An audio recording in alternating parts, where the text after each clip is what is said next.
حضرت عائشہ رضی اللہ تعالیٰ عنہا سے روایت ہے کہ نبی صلی اللہ علیہ وآلہ وسلم نے فرمایا، جس کے گھر میں کھجوریں ہوں وہ لوگ بھوکے نہیں رہتے۔ ایک دوسری روایت میں ہے، آپ صلی اللہ علیہ وآلہ وسلم نے فرمایا، عائشہ وہ گھر جس میں کھجوریں نہ ہوں تو اس کے رہنے والے بھوکے ہیں۔ آپ صلی اللہ علیہ وآلہ وسلم نے 2 یا 3 مرتبہ فرمایا۔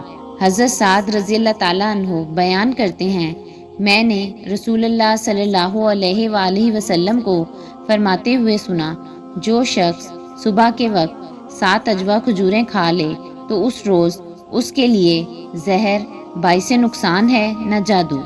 مشکات عائشہ رضی اللہ تعالیٰ عنہا سے روایت ہے، رسول اللہ صلی اللہ علیہ وآلہ وسلم نے فرمایا، عالیہ کی اجوا کھجور میں شفا ہے اور وہ زہر کا تریاق ہے۔